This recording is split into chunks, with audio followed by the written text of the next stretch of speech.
well, I don't have very much time, so I'll just go through this very briefly. And what I thought I'd do is provide some data to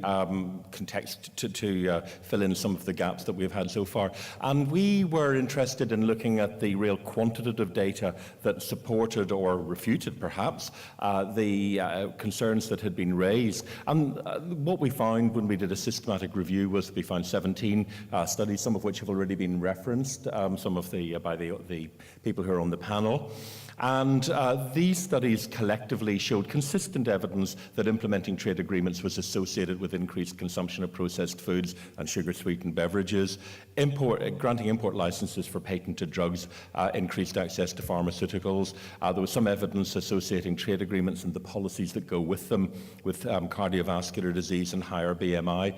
But there was less clear evidence about tobacco consumption, and probably not unexpectedly, little evidence to link them with under 5 mortality, maternal mortality, and life expectancy. Those studies had been done, but we wouldn't really expect them necessarily to show much of a change. What we did was to pull together a conceptual framework to help us in our research going forward, and we thought that a free trade agreement, which normally would have trade clauses, investment clauses, would lower barriers to trade, lower barriers to investment, and that would facilitate imports and investments by the food and beverage industry in particular, manufacturing and processing, changes to domestic production. And we could identify 2 mechanisms we might be able to research, but in fact 2 pathways to the same. One is an association between free trade agreements and higher caloric intake, and another is just mediated by changes in consumption. And that then set us off on a series of studies. And in one of the studies we looked at a now quite old free trade agreement, the Canada-US Free Trade Agreement, which is particularly interesting, although it came into force in 1989.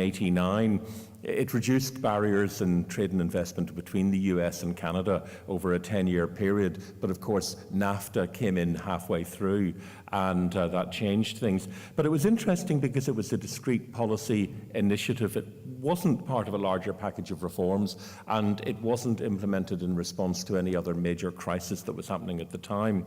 And it took place at a time that was different from other changes that had taken place in Canada.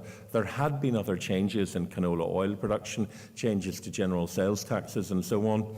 And it is widely seen as a blueprint for subsequent free trade agreements. But what was really interesting was that nobody was really sure that it would come into force until it actually did. It was the centerpiece of the Canadian general election in 1988, referred to as the free trade election, and that was closely contested. So it was really only whenever the election result was declared that people knew that it would come in.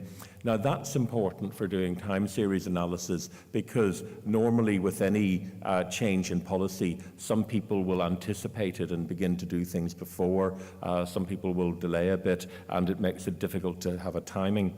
What we found was that it certainly did increase the food trade with Canada, both US imports from Canada, US exports to Canada. It increased investment in the food industry in Canada. But what we did that was innovative was to develop a synthetic control approach. And this is where we looked at countries that were similar to Canada in the period before the policy change came about.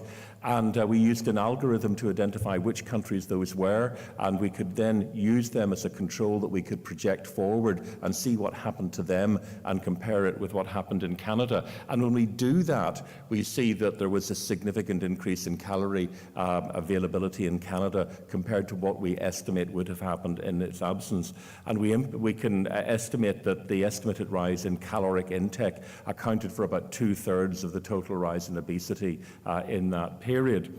We did something very similar with the NAFTA agreement, which progressively reduced tariffs on high fructose corn syrup. There had been a 5% tariff, and that was progressively reduced over 5 years from 1994.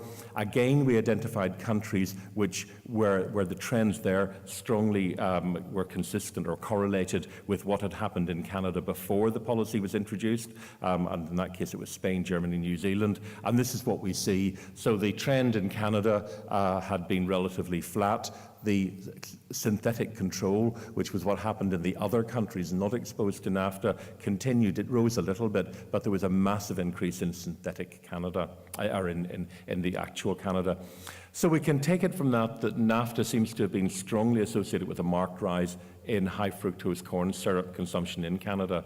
The tariff reductions coincided with an increase in about 41 calories per capita per day.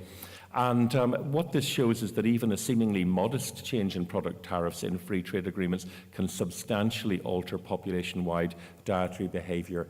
And I think that the synthetic control method is an opportunity to adapt the traditional methods of time series analysis to provide some data which actually do back up many of the concerns we've heard about. Thank you.